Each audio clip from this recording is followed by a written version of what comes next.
いいかお前ら、こんなバカでも肩書きは船長だ。いざって時にこいつを立てられねえような奴は地味にはいねえ方がいい。船長が威厳を失った一味は必ず崩壊する。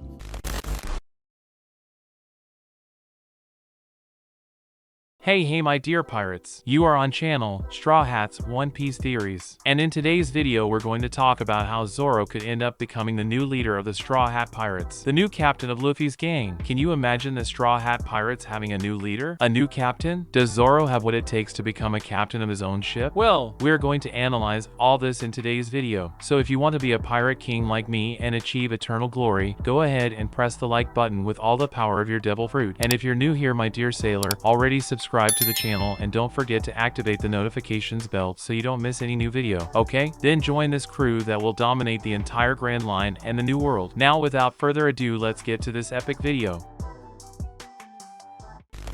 And well my dear pirate, it's not news to anyone that Zoro is the right-hand man and second leader, being the first mate of the Straw Hat Pirates. Of all the people Luffy knows, Zoro without a doubt is the person Luffy trusts the most. Of course Luffy loves and trusts all his companions, but you can see that there is a difference in the relationship he has with Zoro in comparison to others. But then, does Zoro have what it takes to be a good leader? I believe so. I already made a video talking about it. I'll leave this video on the pinned card for you if you want to watch it later. However, to exemplify in an easier way how Zoro is a good leader, it is just to remember some important moments. One of the great examples I like to use is the fight between Luffy and Usopp in Water 7. This is one of the moments that makes it clearer to me how important Zoro is and how he can lead. When the Straw Hats discover that the Going Merry can no longer sail because it is completely damaged, at that moment the clash of ego between Luffy and Usopp almost ends up taking the crew to ruin, but it was Zoro who remained firm and current as a true captain should be. He made it clear to Luffy that to be a captain he must respect but be respected, but first of all, he must firmly choose his actions, which Luffy at that moment was not doing. He was being a weak and childish leader, and in Usopp's case, well, as much as we understand his sentimental side, he still acted childishly too and left the group of his own accord, bringing many conflicts for everyone. If it weren't for the interference that Zoro had at that moment, it's quite possible that the Straw Hats gang would have ended. He was a great leader, a true captain. Anyway, even with his terrible sense of direction, Zoro is still a great leader, so we can say that he could, with certainty, take over the gang when Luffy is not there. But I would like to raise another possibility, which is, and at the end of One Piece, when Luffy becomes the king of the pirates, it will be that Zoro is going to stick with Luffy. Is he going to retire, or is he going to create his own pack? I ask these questions because looking at other bands, especially powerful bands like Roger and Whitebeard, both had powerful and promising pirates who in the future ended up building their own fleet of pirates and becoming captains of their own ships. We have Blackbeard, who was from Whitebeard's gang and today has one of the most powerful fleets in the world, as well as Shanks and Buggy, who were from Roger's gang and now both have their own fleets with powerful pirates. And of course, we have Kaido, Big Mom, Shiki, and Whitebeard himself, who were part of Rocksteady Zebek's crew and all had very powerful fleets. So will Zoro follow the same path? Well, I believe that won't happen, because I very much doubt that Luffy will allow it, but we have to remember that each member of the Straw Hat Pirates has their own dreams, that is, each one has their own goals, and unless they are fulfilled before Luffy becomes the king of the pirates, I find it very difficult for Zoro to stop his journey after Luffy becomes the greatest pirate of all. Just look at Oden's case and use him as an example. Oden already had allies in Wano, but he still became a pirate, and after Roger's gang dissolved he still returned to Wano, and an interesting detail about that is that Kaido was injured by Oden, and when Zoro went to face Kaido recently he saw the semblance of Oden in Zoro, and Zoro was the second person to injure Kaido's body with precisely the same sword of Oden, the Enma sword. That is, why couldn't Zoro do the same? Alright, he might not become a new captain, but maybe a leader of a new organization like the Red Scabbards? That would indeed be interesting. But of course, I'd really like to see Zoro take over the Thousand Sunny. Actually, I'd like to see Luffy hand the boat over to Zoro, and with that some members might stay and others might go their own ways, of course later. Of a great celebration and a great party. But in the end, what I want to say is that maybe at the end of One Piece, after Luffy becomes the new king of the pirates, maybe there is a new path to follow. There are several islands that we haven't seen being explored, not to mention that it would be interesting to see Zoro go after his past, even to tell more about him and his family. So making Zoro the next captain of the pack could yield a lot of interesting adventures for us. Well, my dear pirate, now I want to know your opinion about everything we talked about here today. Do you think Zoro can really be a captain, a leader? Or is it that once Luffy becomes the king of the pirates, Zoro will continue to stand by his companion? But of course, if you made it this far, it's because you like the content, so it doesn't hurt to subscribe to our channel and become one more member of our fleet, my dear sailor. And of course, course, do not forget to press the like button, that helps a lot in spreading the video and the channel, so help us to become the largest fleet of pirates here on YouTube, okay? A big hug for everyone, and until the next video.